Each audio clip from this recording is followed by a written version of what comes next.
오늘 우리에게 주신 하나님의 말씀은 사도행전 10장 47절 그리고 48절입니다. 이에 베드로가 이르되 이 사람들이 우리와 같이 성령을 받았으니 누가 능히 물로 세례를 베품을 금하리요 하고 명하여 예수 그리스도의 이름으로 세례를 베풀라 하니라. 그들이 베드로에게 며칠 더 머물기를 청하니라. 아멘. 주께서 부활하셨습니다. 어려우시죠? 주께서 부활하셨습니다 하면 여러분은 참으로 부활하셨습니다. 이렇게 성도가 초대교회에는 함께 인사했습니다. 주께서 부활하셨습니다. 옆에 있는 분들에게 선포합니다. 주께서 부활하셨습니다. 주께서 부활하셨습니다. 참으로 부활하셨습니다. 뒤에 있는 분들에게도 주께서 부활하셨습니다. 참으로 부활하셨습니다. 할렐루야.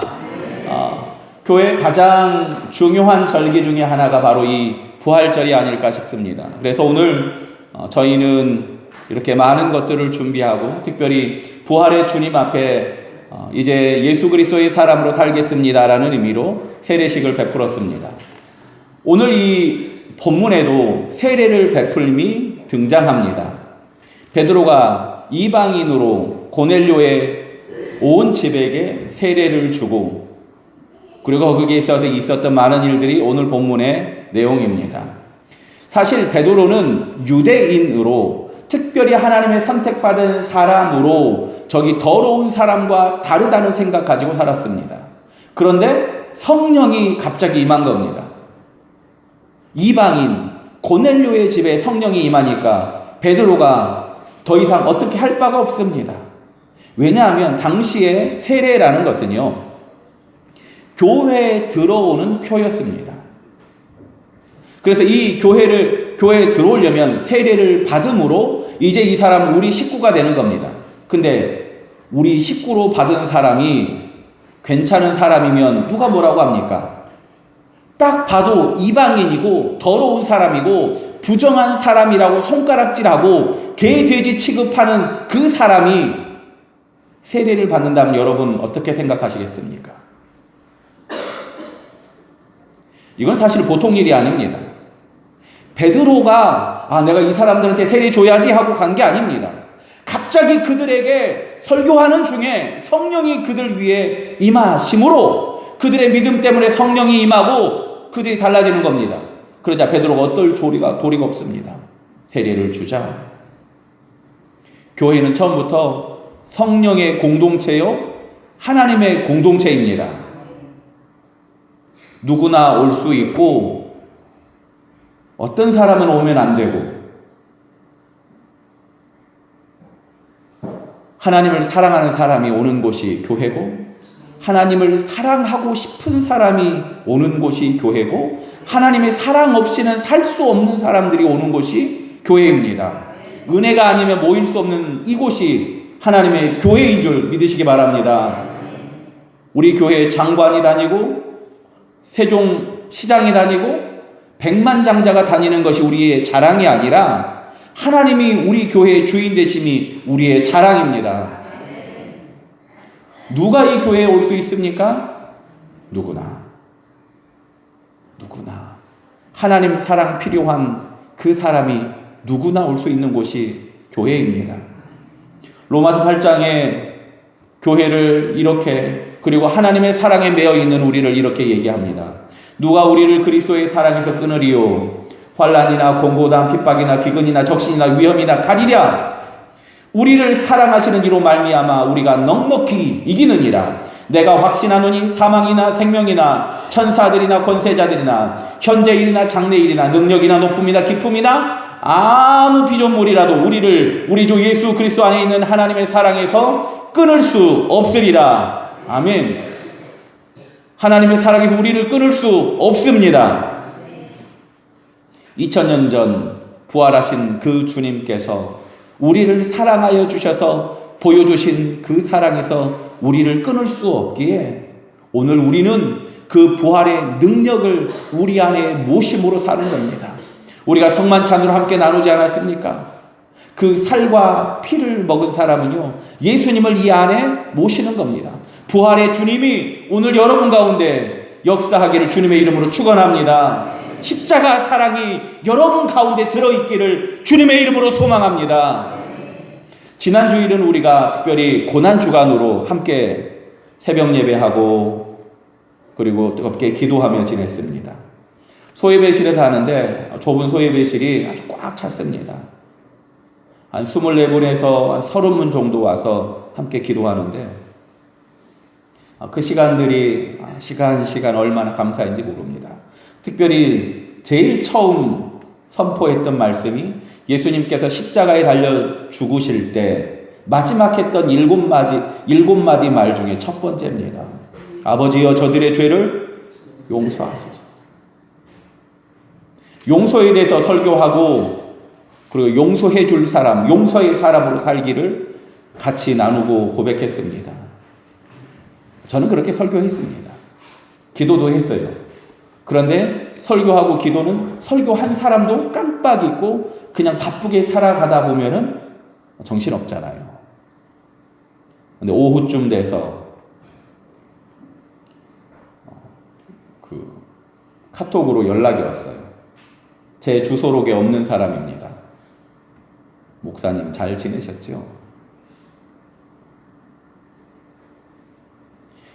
연락 안 한 지 한참 되더라도 저는 사실 전화번호부를 잘 정리하지 않습니다. 그런데 제가 잘 아는 사람인데 제 전화번호부에 없다는 얘기는 제가 지운 겁니다.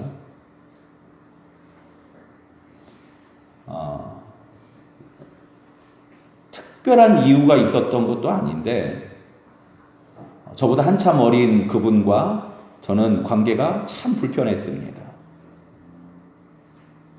누가 누구를 미워하기보다는 인사하기 어색한 사이가 됐어요. 왜 그렇게 됐는지 이유도 잘 기억나지 않습니다. 그런데 한참 어린 그분이 월요일 오후에 저한테 카톡을 보내서 목사님 잘 지내시지요? 라고 하면서 애매하게 오해로 목사님을 피했었고 그리고 이제 어떻게 해야 되나 교회를 떠나야 되나 고민하고 있을 때 그때 목사님이 교회를 옮겼습니다. 이제사 연락드립니다. 목사님 죄송합니다 하고 정중한 장문의 카톡이 왔어요. 제가 그날 아침에 아버지여 저들의 죄를 용서하소서 예수님의 그 가상 7원을 설교한 그날 주님께서 저를 위해서 먼저 그 사람의 마음을 감동해서 저한테 연락하게 한 겁니다. 제가 그래서 답을 했습니다. 미안합니다. 감사합니다. 한참이나 어리지만 저보다 훨씬 성숙한 분이라고 생각합니다. 사소한 것이니까 덮어두고 특별히 내가 미워하는 거 아니니까 잊어버리면 되지 하고 덮어뒀던 이야기를 고난주간 특별 새벽 예배 첫날 저에게 말씀해 주시고 보여주셔서 그 한 주가 얼마나 감사했었는지 모릅니다. 예수님을 십자가에 못 박았던 사람이 거기 호산나 외치며 급하게 마음이 변하던 거기 예루살렘 사람들이 아니라 용서하십시오라고 설교하지만 다 용서 못한 제가 예수님의 십자가를 못 박은 자고 예수님의 우편에서 강도로 뻔뻔하게 나를 용서해달라고 얘기하던 그 강도가 바로 저 같은 사람이고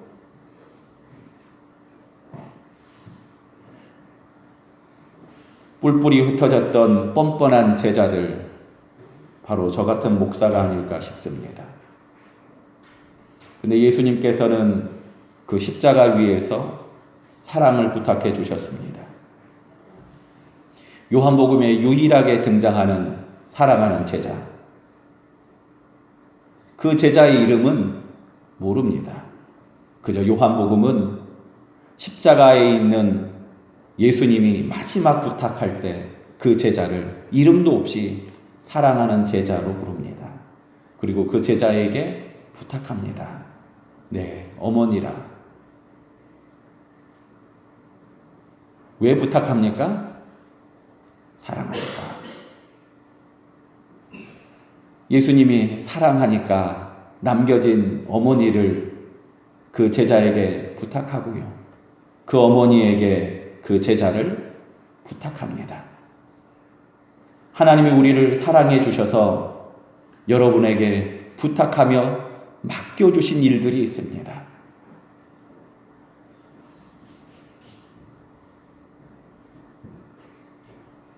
어떤 사람을 맡겨주셨습니까? 옆에 앉은 분, 그분 맡겨주셨네요. 그렇죠? 사랑하셔서 맡겨준 겁니다. 여러분 집에 가면 만나게 될 그분들 왜 여러분에게 맡기셨습니까?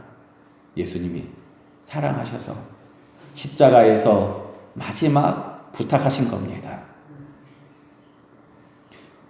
고넬료에게 베드로를 통해서 성령을 받게 하며 그리고 세례를 받게 함으로 오늘 베드로에게 맡겨 주셨습니다.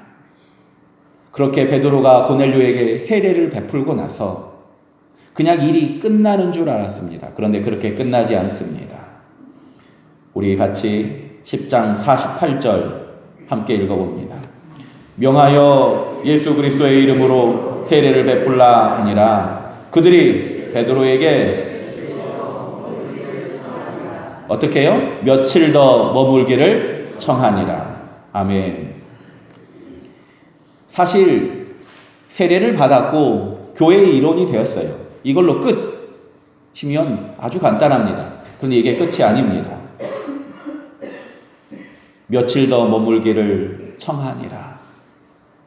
여기 청하다라는 단어는 보니까 신약 성경에 아주 많이 등장합니다. 그런데 청하다라는 말이 그냥 부탁하다는 게 아닙니다. 간곡하게 요청하다라는 의미입니다. 언제 이 단어가 쓰였는 거 보니까 부자와 거지 나사로 비유해서 지옥에 있던 부자가 이렇게 얘기합니다. 아버지여 구하오니 나사로를 내 아버지의 집에 보내소서. 보내서 제발 구원해 주십시오 하는 이야기를 아버지여 구하오니 라고 합니다. 여기 구하다 간곡하게 청하던 그 부자의 이야기를 여기 오늘 똑같은 단어 청하니라와 똑같은 단어를 사용하고 있습니다. 얼마나 간절하게 청하고 있겠습니까? 그냥 인사치레가 아니라 언제 밥 한 번 먹어요 이런 얘기가 아닙니다. 정말로 간절히 청하고 부탁하고 있는 겁니다. 베드로와 고넬료는 유대인과 이방인으로 같이 상종할 수 없는 사람이고요. 고넬료 입장에서도 이 베드로 일행들이 여기 있는데 불편하지 않겠습니까? 불편하지요. 아무리 좋은 사람도 같이 있다 보면 불편해요. 그런데 그 불편한 일을 오늘 여기 그들이 세례를 받은 이후에 어떻게 하냐면요. 며칠 더 있기를 청하니라. 왜냐하면 사랑하니까. 이제 공동체가 되었으니까 세례를 받음으로 이제부터 너와 내가 남이 아니기 때문에 며칠 더 있어서 더 교제하기를 원하는 겁니다. 이게 복음이 아닙니까? 함께 할 수 없는 사람들이 함께 하게 되고 함께 하기 싫은 사람들이 예수 사랑으로 변하게 되고 이게 복음이라는 겁니다. 이게 교회입니다. 그래서 예수님께서 첫 번째 하신 설교에 화평케 하는 자는 복이 있나니라고 선포하는 겁니다. 우리는 화평한 곳에 가기를 원합니까? 전쟁터에 가기를 원합니까? 화평하기를 원하지요. 화평한 곳에 가기를 당연히 원하는데 하나님이 우리에게 말씀하십니다. 복음을 들고 전쟁터에 가서 화평케 하는 자는 복이 있나니 부탁하시는 겁니다. 십자가 사랑을 들고 누가 화평케 하는 자로 갈고 우리에게 부탁하는 겁니다. 부활절, 예수님께서 어둠 가운데 생명이 되셨다는 얘기는요, 어두워지고 소망이 없는 그곳에 이제 누가 갈까 부르시며 오늘 우리에게 말씀하시고 도전하시는 겁니다. 용서할 수 없는 사람과 같이, 사랑할 수 없는 사람과 같이 있어서 제발 용서를 시작하고 사랑을 시작해줘라. 이게 부활하신 주님의 부탁이며 오늘 여기 세례받은 사람들의 사명입니다. 생각해보면 우리 교회가 기적입니다. 86년을 항상 즐겁습니까? 항상 성도와 성도가 만나면 맨날 정을 초하릅니까? 아이고 반갑네, 아이고 좋아라. 저는 그래요. 그런데 지내다 보면 안 될 때가 있지요. 안 될 때가. 86년을 한결같이 믿음으로 자리를 지킬 때는요, 뒤통수만 봐도 꼴 보기 싫은 사람이 거기 있는데 예수님의 이름으로 참고 견디고 사랑하고 변화되고 무수한 역사를 경험하고 난 이후에 이게 가능하다는 겁니다.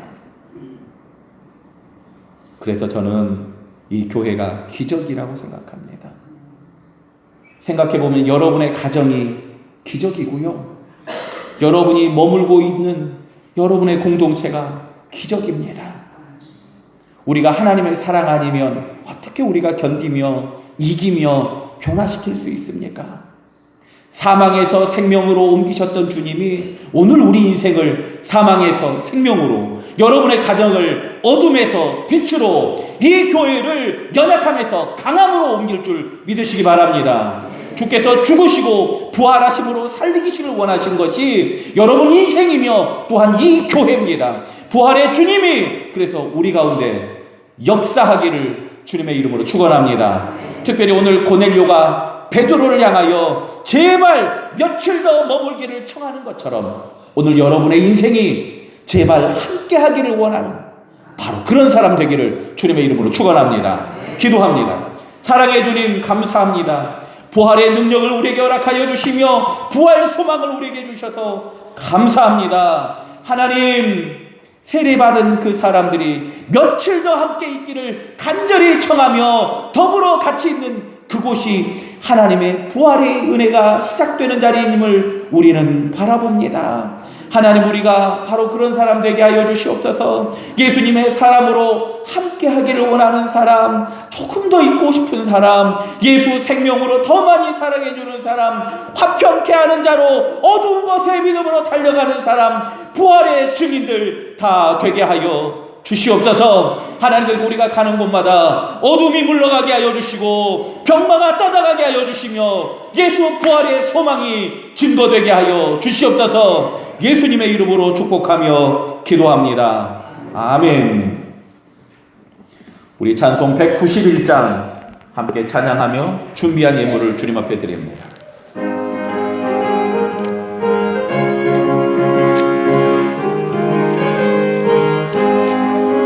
내가 매일 기쁘게 순례의 길 행함은 주의 팔이 나를 안보함이요, 내가 주의 큰 복을 받는 참된 비결은 주의 영이 함께하. 우리 박수치며 찬양합니다. 성령이 계시네, 할렐루야 함께하시네. 좁은 길을 걸으며 밤낮 기뻐하는 것 주의 영이 함께하니